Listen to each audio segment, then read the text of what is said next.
Hi friends, wishing a very happy new year. எனக்கு dinner என்ன பண்ணேன்னா ஆலு பரோட்டா பண்ணியிருக்கேன்.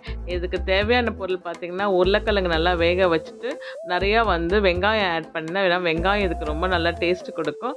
பச்சை மிளகாய், கொத்தமல்லி, கருவேப்பிலை, மேலே மசாலா பார்த்திங்கன்னா கொஞ்சோண்டு மஞ்சள்தூள், மிளகாத்தூள், உப்பு எல்லாம் சேர்த்து நல்லா மிக்ஸ் பண்ணி வச்சுடுங்க. அப்புறம் கோதுமை மாவை நல்லா பிசைஞ்சிட்டு, நீங்கள் தண்ணி அதிகம் விட வேண்டாம், இது பரோட்டா. ஸோ நல்லா சாஃப்டாக பிசைஞ்சிட்டு அதை நல்லா ஸ்டஃப் பண்ணி இது மாதிரி தட்டி எடுத்து வச்சுக்கோங்க. இதை நான் யூஸ்வலாக டவாவில் போட்டு நல்லா ஆயில் இல்லை கீ போட்டு குக் பண்ணுவேன். பட் இன்றைக்கி கொஞ்சம் டிஃப்ரெண்ட்டாக பண்ணலாமே, ஏன்னா இதுக்கப்புறம் கொஞ்சம் ஆயில் இதெல்லாம் ரெடியூஸ் பண்ணி ஹெல்த்தியாக சாப்பிடலாம் சொல்லிவிட்டு நான் ஏர் ஃப்ரையர் யூஸ் பண்ணேன். இல்லை ஜஸ்ட்டு மேலே ஆயில் தான் ஸ்ப்ரே பண்ணணும், அதிகமாக ஆயில் இதுக்கு யூஸ் பண்ண தேவையில்லை. ஜஸ்ட் இதில் வச்சுட்டு நான் உள்ளே வச்சுட்டு 180 டிகிரி சென்டிகிரேட் 10 மினிட்ஸ் அதை செட் பண்ணிவிட்டேன். 5 மினிட்ஸ்க்கு அப்புறம் நீங்கள் பரோட்டா திருப்பி போட்டிங்கன்னா 2 பக்கம் நல்லா பேக் ஆகிடும். நீங்கள் ஃபுல்லாக 10 மினிட்ஸ் பேக் பண்ணிவிட்டு எடுத்திங்கன்னா சூப்பரான ரெம்மியான ஹெல்த்தியான ஒரு ஆலு பரோட்டா ரெடி ஆகிடுச்சு.